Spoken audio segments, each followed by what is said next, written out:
Hello everybody, it's AJ of the Binding Glue Stick. Nice to see you. It's another Monsterology video tonight, and a quick update for my 1,000 subscriber competition. Just to let you know that this is the framework for the actual size of the Cthulhu that I'm building. That's a 28mm scale miniature next to its foot there. It's big. That's just a framework. It's made out of Sculpion tinfoil, and yeah. So when I hit 1,000 subscribers, that is going to be completed and go winging its way to a random subscriber. So if you're one of my regular watchers who aren't subscribed, please hit the subscribe button and you go into the draw. Right, undead creatures. So what is an undead creature? An undead is a creature which has the semblance of life, but it is not alive. Now this excludes something like a body which is animated by possession. So if a demon or something like that possesses the body, it's not undead. If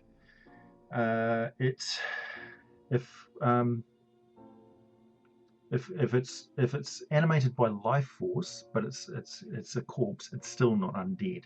Undead in D&D specifically talks about entropy or necrotic energy, or negative energy. And the theory behind that is that it's magical, right? So they don't talk about the biology of the undead creature. So the ecology of an undead creature is really an anti-ecology. So if you have something like a huge slaughter or very vile sacrifices of babies or cute fluffy animals to huge degrees, it will create an area of negative energy. It will create an imbalance. So much badness has been concentrated in that one area that it perpetuates itself. It becomes a black hole of evil, and only sacrifice of good living creatures can stop it. And that's where the undead come in. So the undead is evil which is walking around and spreading like a cancer. That's basically evil in a nutshell. So how do necromancers and things do their trade? Well, every ritual or something like that the necromancer does, usually they ply their craft through murder and mayhem and vile wanton acts of evil. There's no way to be a good necromancer, and I would question the understanding of anybody who thinks that such a thing really makes a lot of sense in the D&D game. Same sort of thing with the last D&D movie, The Book of Wild Darkness, how the guy was like acting as an anti-paladin, and like various bits of that movie I disagree with. On the whole, it had some good compelling moments in it, like the undead child and things like that. But yeah. So types of undead. You've got corpses who are basically walking around. That's zombies. You've got skeletons, you've got wights, you've got ghouls and ghasts, you've got wraiths, you've got poltergeists, you've got banshees, you've got ghosts, you've got mummies, you've got vampires, you've got yeah, all sorts of different undead things, really. And they all have their own sort of different spin. Most often, though, the undead take on the form of a body which is coming back to life, or a semblance of life, through undead energy, or a curse or something which compels that thing to carry on operating. So in the case of a lich is very interesting in that it's a person who is willingly turning themselves into a golem, so to speak. The phylactery that a lich has is it's a contract or a curse on itself inside a little box and little scrips of paper that bind its soul to its body. It can never be resurrected or go on to the afterlife. It is trapped in the material plane, cursed into its own existence. And the act of doing that requires that usually a mage is infused with negative energy through vile and horrible, like irredeemable acts of murder and desecration and corruption. So you name it, they do it as part of this ritual to gain this immortality as they see it, when really it's just the absence of being able to pass on. They are dead. They are most certainly dead. They're not really alive. They still think and feel, but their mind is infused with evil. Their every thought is towards destruction and killing and death. The best thing that you could say about a lich is that they're so self-involved as individuals in life that they don't think about anybody else other than themselves and their studies. That's a good thing, because if a lich was to pay attention to anyone else, its undead nature automatically, subtly, through everything that it thinks and does, through its core being, is to destroy the living. That's what animates it. That is the driving force. The vile acts aren't just things that it perpetuated in order to achieve an end. The vile acts became what it is. It became a source of absolute evil. It's like it started doing the vile acts in order to learn this pathway to immortality, and they gave it quick and easy power through necromancy, and it became like a drug, and it needed more and more and more, to the point where it sacrificed everything to do more and more evil. How would it be able, its every thought was bent towards how would it do more evil in order to get more power without being caught and destroyed before it attained enough power so that it would now be above and beyond anybody's ability to destroy it. That was its end goal. All of its humanity, all of its compassion or empathy or any other thoughts that it had for noble causes and things dropped by the wayside in the decades that it took for it to achieve that final act of absolute horrific slaughter and depravity, for it to so infuse itself with negative energy that it could carry on as a cancer on the living beyond death.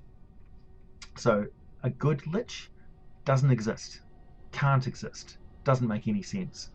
If you have a council of elves and some of the elves live on as liches and they're nice, my mind is a little bit, I'm leery of those things. It's like you're not really paying attention to what the undead are. I don't want to start any arguments with anybody, but if that's what you want to do, so be it. But I will disagree with it, really, from what they are. Liches are just evil incarnate. Vampires are cursed with a unnatural lust. They become a parasite on the living.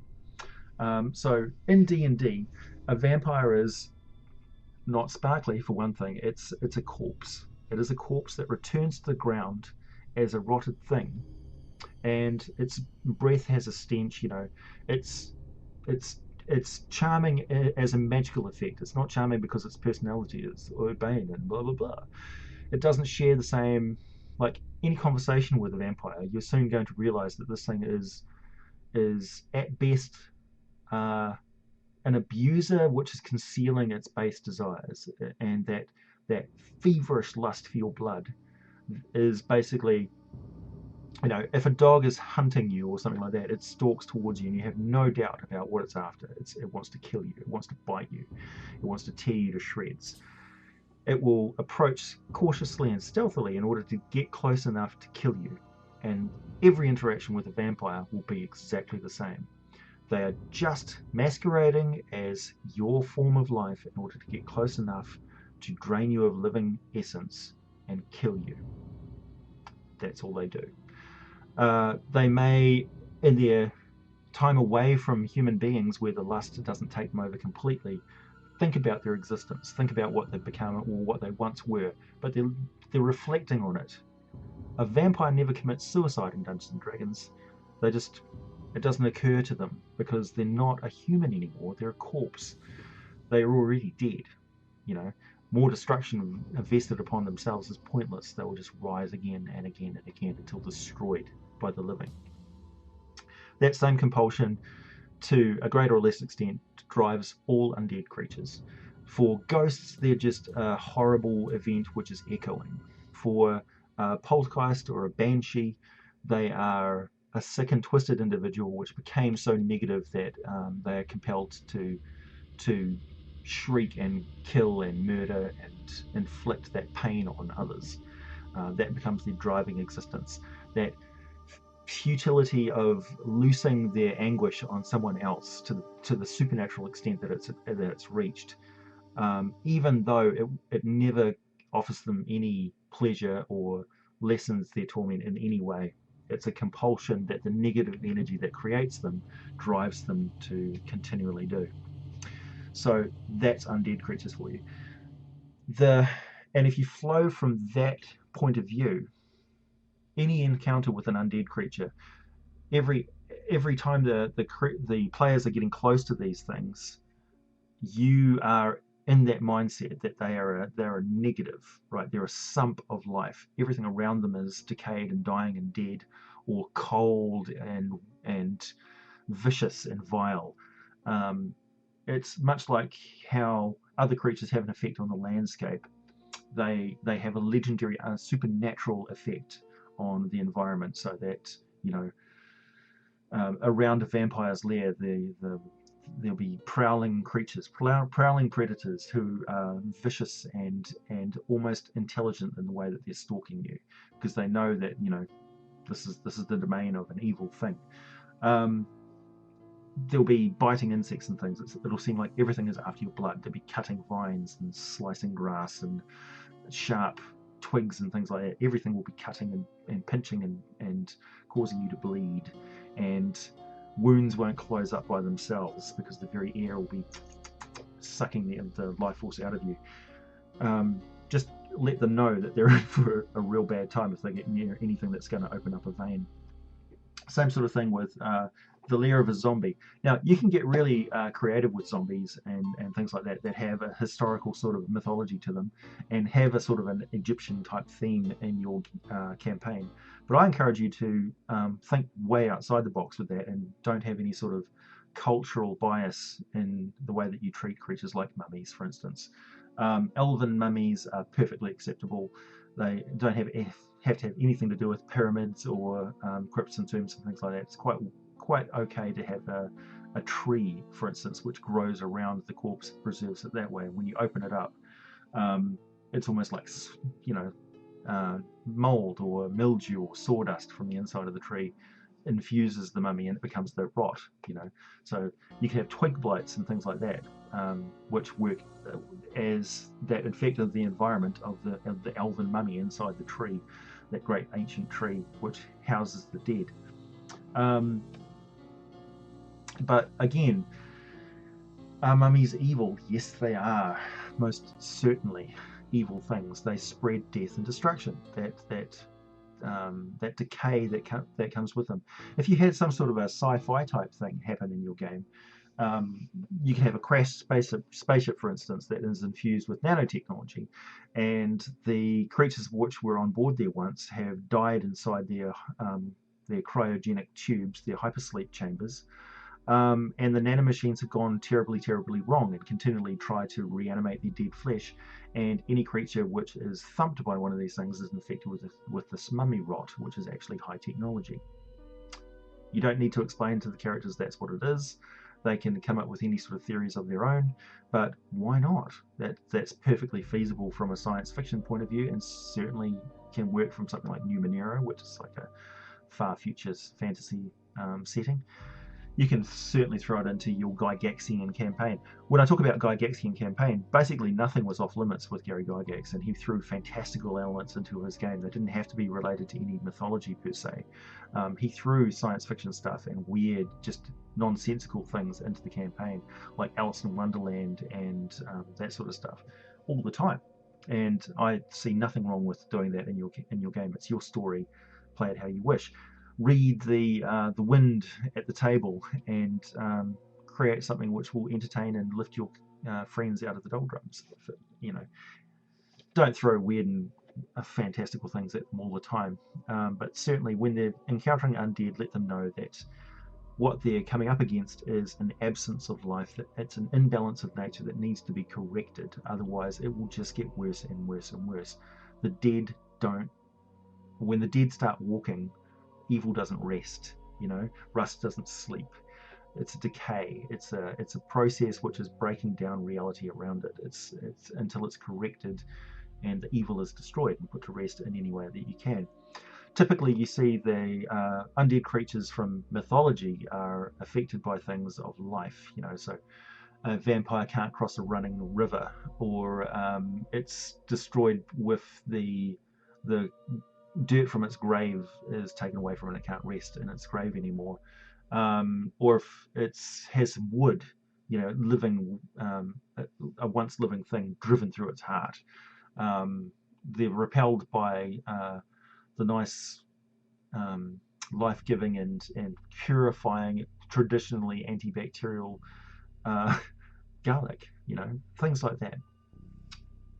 So again, if you're making or using undead creatures in your game, the villagers could have their own mythology and folklore about these things that could be quite mistaken. So they could be absolutely convinced that the touch of silver will drive off a vampire and wear silver collars and things like that, when in actual fact it does nothing of the sort.